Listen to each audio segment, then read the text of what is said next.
dia! Está começando Hora da Notícia. O programa que traz a notícia em primeiro lugar. E vamos aos destaques dessa edição. Xenofobia divide o país. Tu sempre existiu, só que agora eles resolveram mostrar as caras. Nascer ou virar gay? Tem como saber? Não, é muito polêmica. A difícil mobilidade urbana em Salvador. É um negócio altamente lucrativo. Um levantamento do Escritório sobre Drogas e Crimes da ONU aponta que Salvador é a 13ª cidade mais violenta do mundo. A pesquisa toma como base o número de homicídios que aconteceram em 2012 a cada 100 mil habitantes. Inclui outras 10 cidades no Brasil entre as 30 primeiras colocadas no ranking. Considerando apenas os municípios brasileiros, a capital baiana fica na 5ª posição. E isso pode ser sentido todos os dias nas ruas da cidade. Em bairros mais centrais como Pituba, Barra e Rio Vermelho, o índice de violência aumentou. E nas ruas, como está a sensação de segurança das pessoas? Você sente segurança andando pelas ruas de Salvador? Algumas sim. Não, nem um pouco. Do jeito que hoje tá, não. Tá muito violento em qualquer lugar. Hoje não tem segurança em lugar nenhum, até dentro da sua própria casa. Eu moro na São Martins. E o índice de violência aumentou ou diminuiu? Aumentou, com certeza, bastante. Campinas de Pirajá. Lá, a violência aumentou ou diminuiu? Aumentou. Quem estava fazendo a segurança do bairro eram os próprios bandidos. E chegaram policiais, prenderam, só que esqueceram do local. Olha, onde eu moro é um bairro tranquilo, mas só que aproximações, que eu moro próximo da CM, então assim, mediações acaba tendo notificações de assaltos, de roubos, furtos. 10 anos que eu moro aqui, muito baixo o índice de violência aqui. E você já sofreu algum tipo de violência? Há muitos anos atrás. Num ponto de ônibus, mas um bairro bem afastado daqui. Não, mesmo ali agora, eu quase morro do coração, que eu tirei meu celular, o homem passou olhando assim. Sou promotor e devido a estar andando na rua, e aí já um ladrão, ele me parou ali na rua até da Cidade Baixa, e aí tomou meu celular. Ele puxou minha bolsa, só que na hora tinha até seguranças perto. Minha mãe, ela foi assaltada dentro do ônibus e também andando na rua. Manhã cedo, vindo pro colégio, tava no ponto de ônibus, um homem chegou com a arma, levou tudo. E vamos ao vivo à passarela aqui em frente ao Mijorge, com o repórter Matheus Calmon. Oi, Ludmila. Olha só, nessa passarela aqui passam cerca de 3.500 pessoas diariamente. A maioria dessas pessoas são os estudantes da Faculdade Jorge Amado, que fica logo ali do outro lado da passarela. Apesar desse fluxo imenso de pessoas que passa por aqui, não encontramos em nenhuma extremidade a presença de um policial para garantir a segurança das pessoas. Isso apenas aumenta o número de assaltos, que já é bastante elevado aqui na travessia. Voltamos aos estúdios. Ludmila, eu vou te fazer uma pergunta um tanto polêmica. Você acha que as pessoas nascem ou viram gays? Essa resposta eu não tenho, mas para discutir melhor sobre o tema, vamos conferir a matéria de Fabrício Rocha. Muitas pessoas falam de opção para definir a sexualidade de alguém. Mas o que é opção? Opção é a faculdade, a ação de optar, de escolher entre duas ou várias coisas. Escolha, preferência. Fala-se de opção o tempo todo. Mas será que as pessoas têm razão? Então hoje viemos investigar na Unijorge. As pessoas nascem ou viram gay? Eu creio que as pessoas já nascem gays. Acho que é algo natural. Que já vem dentro da pessoa mesmo. Esses jovens têm opiniões diferentes. Você acha que a pessoa nasce ou vira gay? Eu acho que nasce gay, por uma opção genética. Opção não é um fator genético, eu acho que nasce gay. Você é hétero, gay, bi? Sou hétero. Esse outro jovem, você acha que nasce ou vira gay? Eu acho que vira gay. Porque vai vir na convivência e o cara vai ver o que ele quer ou não. E quando foi que você decidiu virar hétero? Rapaz, eu já nasci hétero. Só isso. Então você acha que, tipo assim, o gay pode ter a possibilidade de ser homem virar gay e o hétero não pode virar gay? Não, pode também. É isso, depende da convivência. Ele acha que é a convivência. Estou com outra galera aqui que vai responder a nossa enquete. Você acha que as pessoas nascem ou viram gay? Eu acho que um pouco dos dois. Eu acho que é genético e os fatores do meio influenciam no comportamento. Mas eu acho que a predominância é genético. Você é hétero, gay ou bi? Hétero. Hétero convicta. Colega, você acha que as pessoas nascem ou viram gay? Os dois também. Concordo com a opinião dela. Eu acho que é genético e a influência da mídia e tal. Você acha que a mídia pode influenciar? Então você acha que um hétero a qualquer momento pode virar gay? Sim. Assim, depende dele, né? Tem héteros que curtem gays. E você é hétero ou é gay? Sou gay. Sou gay. Sou gay. Aqui um caso convicto aqui de conhecimento de causa. Bom, eu acredito que existem uma série de fatores biológicos que podem determinar essa questão da sexualidade e também as questões ambientais, sociais. Eu creio que não haja necessariamente uma regra que determine a sexualidade do ser humano. Você é hétero, gay ou bi? Eu sou hétero. Até então eu sou hétero. Olha, essa pergunta é muito polêmica, porque nem Freud deixou isso muito claro. E quando a gente vai para Lacan, a sexuação, então, é muito polêmica, não é gênero, não é masculino e feminino, entendeu? É subjetividade, alma feminina, alma masculina. Você está entendendo? É uma pergunta que está em debate, em estudo. Mas, na minha opinião, há uma série de fatores, biológico, familiar, psicológico, social. Então, vamos estudar muito ainda para responder para trazer uma resposta satisfatória. Por enquanto, é só essa que eu posso acrescentar. E a senhora é hétero, gay ou bi? Eu digo bi devido à sexualidade na célula, que é bi. Não é? Agora manifesto mais a hétero, a mulher feminina. Mas, quem sabe, né? De repente, tudo pode acontecer. O país assistiu, após as últimas eleições, uma verdadeira guerra nas redes sociais. Depois da vitória de Dilma Rousseff, o país se dividiu e o povo nordestino sofreu uma enxurrada de comentários violentos e preconceituosos. Em qualquer lugar do mundo, o nome disso é xenofobia. Como será que o povo de Salvador encarou a situação? Após o resultado do segundo turno das eleições, que deu vitória a Dilma Rousseff, muitos usuários das redes sociais dispararam insultos xenófobos e racistas contra os nordestinos, região onde a petista teve a maioria dos votos. Nas ruas, qual a opinião da população? Após o resultado das eleições, você se sentiu ofendida com os ataques preconceituosos nas redes sociais? Me senti, sim. Eu já morei em São Paulo alguns anos atrás e lá eu sempre me senti ofendida. O conceito sempre existiu, só que agora eles resolveram mostrar as caras. O conceito foi muito grande devido à diferença que eles tratam o nordestino com o pessoal do centro-oeste, do sudeste. No caso, eles têm um preconceito para eles, nós todos somos preguiçosos, coisa que não acontece aqui. Aposto que o lugar que eles mais frequentam durante o tempo que eles estão de férias é o Nordeste. A galera que é desinformada, que é meio babaca, e tipo assim, esses tipos de movimentos, né? Eu e a maioria das pessoas que eu conheço por aqui, a gente não costuma dar atenção. Na verdade, a gente acha até um pouco engraçado, né? Se ocorresse uma separação do Nordeste e da região Sudeste, a senhora concordaria? Não, de jeito nenhum. Brasil é Brasil, é todo, de norte a sul, de leste a oeste. Devido a essa situação que eles dividem, né, eles acham que eles são melhores que nós. Então eu acho que eles deveriam sim, o pessoal do sul, ser separado do pessoal do Nordeste. Os ataques aos nordestinos dividiram simbolicamente o país. Vamos ao comentário de Larissa Ramos. O resultado das eleições presidenciais a favor de Dilma Rousseff foi o estopim para que explodissem mensagens preconceituosas contra nordestinos nas mídias digitais, redes sociais e nas ruas.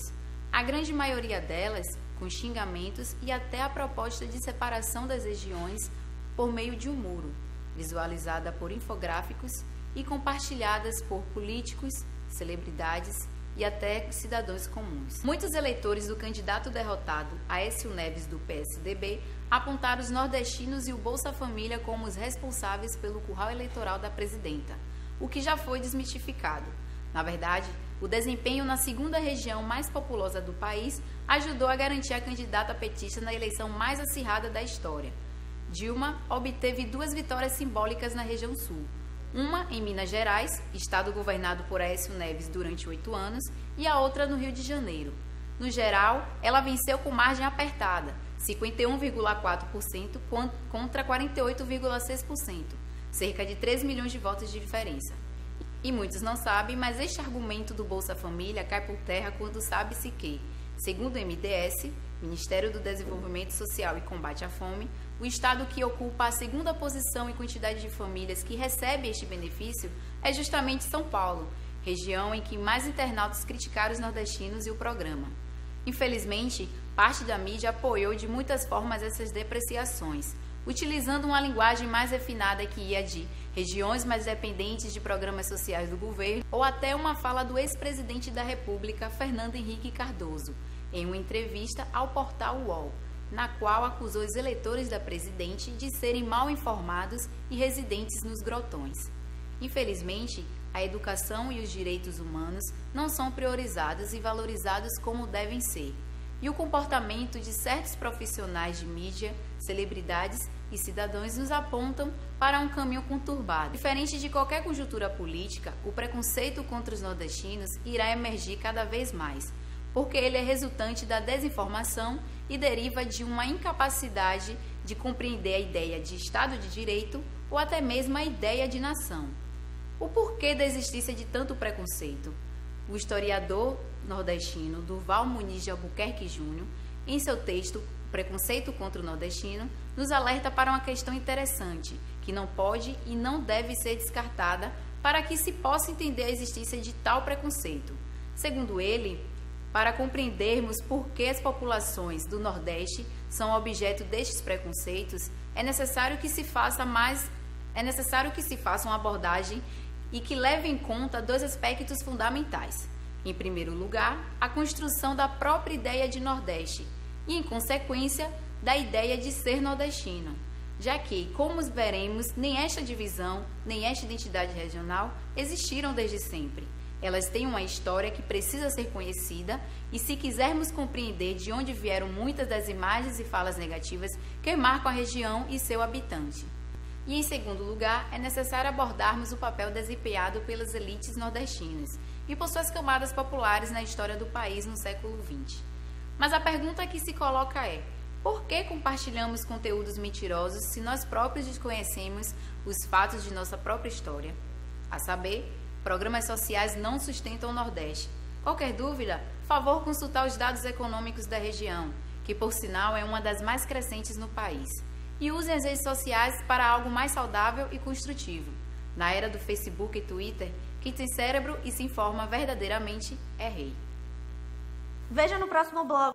Feira da Cidade agita fim de semana solteirapolitano. E a moda agora na cidade é fazer exercícios em praça pública.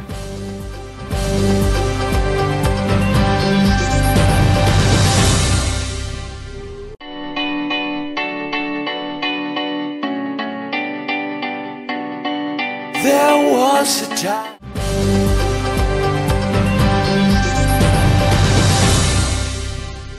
Estamos de volta com a Hora da Notícia. E a gente fala agora sobre viver em Salvador. Para quem gosta de curtir fins de semana ao ar livre, a Feira da Cidade se tornou uma ótima opção. A 9ª edição do evento reuniu música, artesanato e a culinária de 25 chefes renomados no estado.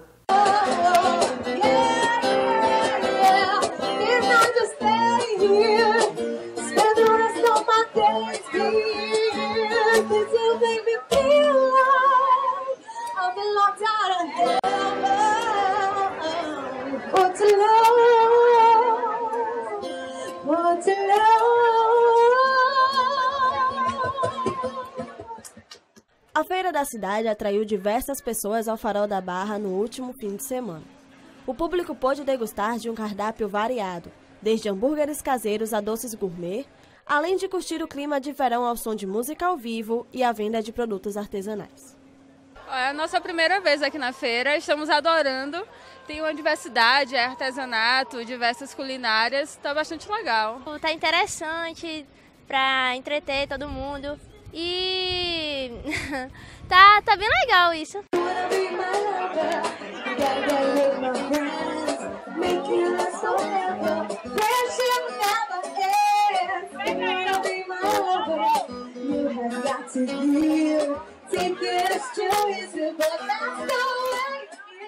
A Apesar desta ser uma opção diferenciada, a população de Salvador acredita que mais iniciativas assim valorizariam a cidade e utilizariam melhor os espaços públicos. Primeiro, eu acho que as praças, né, que dá para fazer algumas coisas nas praças, já é um serviço automático, disponibilizar praças. Segundo, feirinhas como essas em outros lugares, Cidade Baixa, por exemplo, do lado de lá da Orla, Costa Azul, etc. Eu acho que também daria esse movimento. Esse mesmo modelo de feirinha, eu acho que a prefeitura podia aproveitar. As academias ao ar livre têm atraído diversas pessoas que querem manter a forma sem pagar caro por isso. Desde outubro, a população já pode aproveitar esse benefício com a implantação de equipamentos de exercício no Campo Grande. Apesar disso, os frequentadores reconhecem o risco de se fazer essas atividades sem a orientação de um profissional. Com o verão chegando, qual a preocupação que todo mundo tem? Estar em forma para aproveitar a estação mais quente do ano. Academias ao ar livre são ótimas opções para quem quer praticar uma atividade física e manter o corpo em forma. Os moradores do Campo Grande agora já possuem essa opção.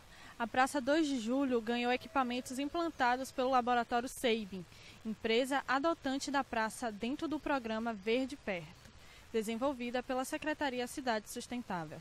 São oferecidos aparelhos para fortalecer a musculatura, melhorar a flexibilidade e articulação e estimular o sistema nervoso central. Qual a importância das academias ao ar livre? Diferente, né?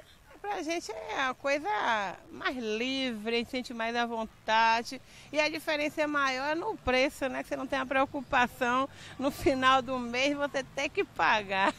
A senhora gostou da nova estrutura? Muito, muito. Eu sou grata a Deus, primeiramente a Deus. E a pessoa que colocou, que foi a Seib, que colocou, não é? Então eu agradeci a eles, porque foi muito bom de ter feito isso pra gente. Porque nós, normalmente, isso é novo em Salvador, né?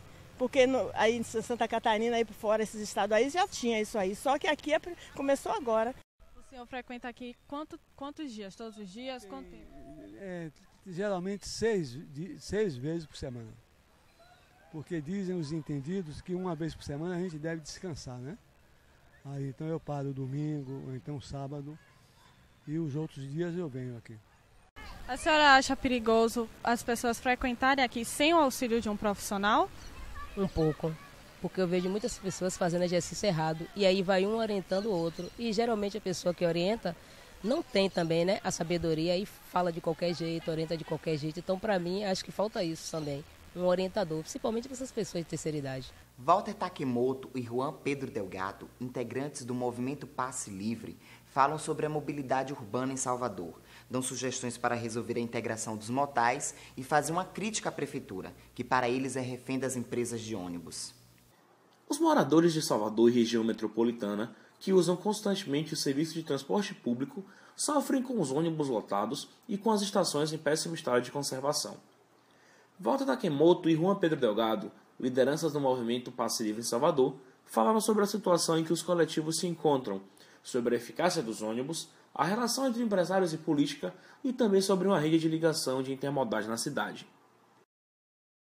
O ônibus, ele transporta um número reduzido de passageiros, ao mesmo tempo ele polui, é sujeito a acidentes e, por outro lado, essa opção ela representa ao mesmo tempo a opção pelo transporte individual, ou seja, pelo automóvel. Na cidade ou no meio urbano, existem 3 poderes econômicos que determinam as prioridades das políticas públicas e, portanto, dos investimentos que as prefeituras fazem. Um desses 3 é os empresários do transporte coletivo. Esses empresários, eles ganham todo o lucro da tarifa paga na catraca pelo passageiro. Então, esse empresário, ele opera sem nenhuma possibilidade de prejuízo, portanto, é um negócio altamente lucrativo. Esse lucro lhe permite, por exemplo, financiar campanhas. Então, nós vamos ver que os empresários do transporte no Brasil todo estão entre os maiores financiadores das campanhas dos vereadores e dos prefeitos. Como o modelo atual do transporte público, tratado como um negócio, impede a implantação de novos modais? estava dizendo, não? Carecemos de modelo, não? Aqui, particularmente para nossa cidade, não? A diferença de outras, não? Durante mais de 30 anos, não? O sistema de transporte coletivo por ônibus funcionou como permissões, ou seja, permissionários. Não existiam concessões claras, definidas, não? Concessões regulamentadas, nas quais o Estado cumpra seu papel, não? De gestor e regulador da qualidade do serviço. A melhoria do transporte passa necessariamente pela diversificação dos modais e pela integração entre eles? Sim, sem dúvida. Nos apoiando no conceito de mobilidade sustentável, a rede integrada, não? A diversificação dos modais, não? É uma condição fundamental. Então, quando uma cidade deseja atingir parâmetros de sustentabilidade, não? Indicadores de sustentabilidade favoráveis, deve, antes mais nada, constituir uma rede de transporte urbano diversificada. E isso nos obriga a pensar na necessidade de uma rede integrada intermodal. Não pode ser apenas uma rede rodoviária de ônibus, não pode ser apenas uma rede ferroviária, seja qual for, metroviária, ferroviária. Não. Necesitamos uma rede que combine, não? Os planos inclinados e elevadores para poder superar, não? O relevo geográfico complexo da cidade. O nosso Hora da Notícia de hoje termina aqui. Mas amanhã estamos de volta. Até lá!